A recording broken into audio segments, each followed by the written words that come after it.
माजी करीब की बात, आपने सुना होगा तुर्की के सुल्तान अब्दुल हमीद सानी का नाम। ऐसा खलीफा इस्लाम, ऐसा सुल्तान जिससे यूरोप कांपता था।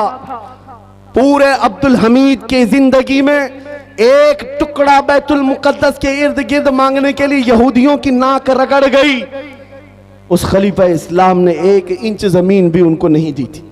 आपको पता है उसकी जिंदगी में कितने मंसूबे बनाए गए थे उन्हें कत्ल करने के, उनको खत्म करने के। खिलाफत उस्मानिया को तोड़ने के लिए मशरिक और मगरिब एक हो गए। लेकिन जानते हो वो रौब और दबदबा ऐसा था अब्दुल हमीद का, ऐसा था। फ्रांस ने एक मर्तबा हुजूर की गुस्ताखी पर मबनी फिल्म रिलीज करने का मंसूबा बनाया, एक फिल्म बनाना था।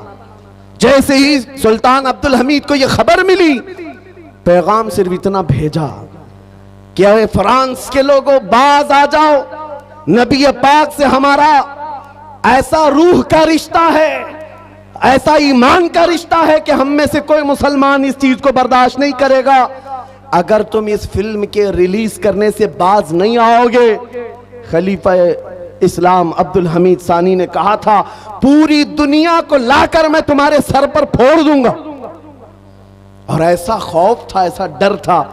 फ्रांस ने उस वक्त जो अपना मंसूबा बंद किया तो आज तक वो फिल्म नहीं रिलीज कर सका। ये 150 साल पहले की बात कर रहा हूं। उस वक्त की ये यूरोपीय ताकतें खौफ खाती थी, थर्राती थी अब्दुल हमीद से। किस वजह से? अब्दुल हमीद की फौज बहुत बड़ी थी, अब्दुल हमीद का जहन बहुत बड़ा था। नहीं, अब्दुल हमीद का इश्क रसूल कमाल का था। क्या बात है, क्या बात है। इश्क रसूल कमाल का था। मदीना तैयबा से जब उन्होंने ट्रेन चालू की थी इस्तांबुल तक के लिए, जब इंजन को चलाया तो इंजन आवाज करने लगा। अब्दुल हमीद ने कोड़ा मारा, शहर रसूल में इतनी बुलंद आवाज। अब्दुल हमीद को वो भी पसंद नहीं था। वो नबी पाक के शहर की हुर्मत और इज्जत रखने वाला। मैंने जितनी मिसालें दी हैं याद रखो, उमर इब्ने खत्ताब की, खालिद इब्ने वलीद की, सलाहुद्दीन अय्यूबी की और खलीफा अब्दुल हमीद की, ये वो मिसालें मैं तुम्हारे सामने रख रहा हूं जो सबके पास अगर कोई दौलत थी तो इश्क रसूल की दौलत, जिससे उन्होंने पूरी दुनिया को ज़ेर कर दिया था और सबके सामने अपनी ताकत का लोहा मनवा लिया था। उस अब्दुल हमीद के बारे में जानते हो, जिसने इश्क रसूल में ऐसा भरा हुआ सीना अपने पास रखा था। उसके जमाने का एक गरीब आदमी, तारीख में बताया गया है, मुफलिस था, काजी ने उसको जेल सुना दिया था, इसलिए कि कई लोगों से वो कर्जा लिया था और कर्जा नहीं दे पाता था। कर्ज खाहों ने काजी के पास मुकदमा किया, ये गरीब आदमी हम सबसे कर्जा लेता है, वापस नहीं करता है। काजी ने 3 दिन का टाइम दिया, कर्जे वापस कर दे नहीं तो जेल में डाल दूंगा। वो रोता हुआ अपने घर जा रहा था, एक बुजुर्ग मिले, कहा तेरे मसले का हल ये है कि हुजूर की बारगाह में रो रो करके बयान कर, कुछ न कुछ मदद आएगी, कुछ न कुछ मदद आएगी। रात को गया, वो रोता हुआ बारगाह मुस्तफा में फरियाद करता हुआ सो गया। मेरे अजीजों, बात सच्ची है, जब दिल टूटता है तो मदीने का ताजदार आता है। ख्वाब में मेरे आका तशरीफ लाए, पूछा क्या मसला है। उस गरीब ने कहा आका आपको हाल मालूम है, मैं गरीब हूं, मेरे बच्चे हैं, मेरी बीवी है, टूट गया हूं, कर्जा ले लेकर के घर चला रहा था, अब तो मुझे काजी की धमकी आ गई, 3 दिन के अंदर अदा नहीं किया तो जेल चला जाऊंगा। उस गरीब को मेरे आका सल्लल्लाहु अलैहि वसल्लम ने ख्वाब में बयान किया कि जा कल उठने के बाद बादशाह के दरबार में चला जा, जो सुल्तान है उसके दरबार में जाकर उससे कह कि तुझे जितनी जरूरत है वो ले ले। उस गरीब ने कहा सुल्तान तक हमारी पहुंच कहां है, कैसे जाऊंगा, और अगर जाकर कह भी दूं कि आपने भेजा है वो कैसे यकीन करेगा। अल्लाहु अकबर। ताजदार कायनात ने फरमाया उससे सिर्फ इतना कहना, रोजाना सूरज निकलने से पहले तू 1000 बार अपने नबी पर दुरूद भेजता, और ये बात कोई नहीं जानता, वो ऐसा आशिक है मेरा, लेकिन कल की रात थक कर सो गया था, मुझ पर दुरूद नहीं पढ़ सका, ये बात जाकर उसे कह देना। सुबह वो गरीब उठा और जाकर के सुल्तान इस्लाम के पास कहता है मुझे अल्लाह के नबी ने भेजा है। सुल्तान इस्लाम ने पूछा कि क्यों कह रहा है अल्लाह के नबी ने भेजा? कहा ये बता करके भेजा है, आप रोजाना रात हुजूर पर 1000 बार दुरूद पढ़ते हो और कल की रात थक कर सो गए, पढ़ना भूल गए। सुल्तान अपनी कुर्सी से खड़ा हो गया, कहा ये बात तो मेरी बीवी को भी नहीं मालूम, ये राज था, और अगर तुझे मालूम है तो यकीनन मेरे मुस्तफा की बशारत आई है। आज तो मेरे वारे नियारे हैं, खजाने सब खुले हैं, जितना माल चाहे ले जा, इसलिए कि यकीन वो आ गया है, हम यहाँ से पुकारे वो वहां से सुने। मुस्तफा की समाअत पे लाखों सलाम। वो नबी जो सुनते हैं, सुन करके फरियाद को पहुंचते हैं। उस गरीब ने जितनी जरूरत थी वो माल ले लिया और अदालत में आकर के काजी से कहा, काजी साहब उन कर्ज खाओं को बुला लीजिए, मैं अपना कर्जा अदा करता हूं, मुझे सुल्तान की तरफ से ये इनाम मिला है। काजी ने क्या कहा, तू बैठ जा, तेरा कर्जा मैं अपनी जेब से अदा करूंगा, मैं अदा करता हूं। इस गरीब ने कहा, कल तो आप धमकी दे रहे थे और आज अपनी जेब से अदा करने की बात कर रहे हैं। काजी ने कहा, कल मैं तुझे नहीं पहचानता था, फैसला सुनाकर घर गया तो ख्वाब में रसूलुल्लाह को देखा, मेरे आका ने तेरी तरफ दिखा करके मुझे कहा, ऐ काजी दुनिया तेरे पास बहुत है, इस गरीब की मदद कर, कल क़यामत के दिन अल्लाह जन्नत में तुझे महल अता करेगा, लिहाजा तू अपनी जेब से नहीं, मैं अपनी जेब से अदा करूंगा।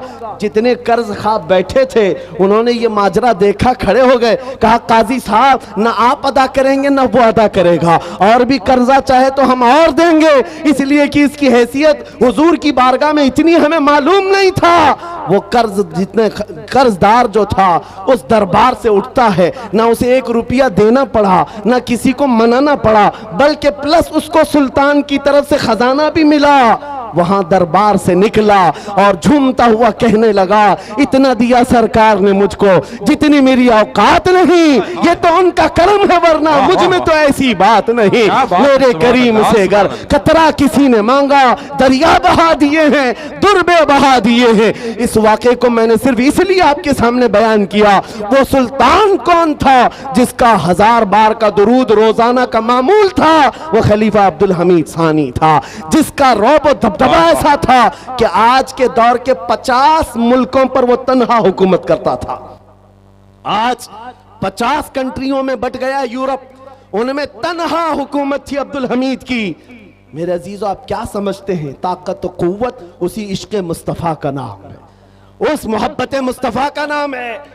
आज बड़े बड़े लीडर बैठे हुए हैं, अरे तेल की जायदादें इतनी हैं, ये सऊदी, ये इमारात, ये बहरीन, ये कतर, ये वो अमीर अरब के देश हैं जो तेल पी पी करके मर जाएंगे, एक लुकमा फिलिस्तीनियों को खिला ना पाएंगे, और ना ही इनसे कोई दुनिया खौफजदा है, दुनिया उनसे डरती भी नहीं। क्यों?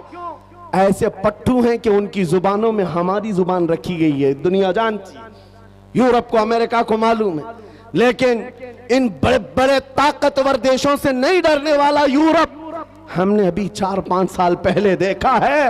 व्हील चेयर पर बैठ करके खिताब करने वाले खादिम हुसैन से यूरोप थर्राता था, डरता था, और बार बार ये कहता था कि इनकी तकरीरों को बंद करो।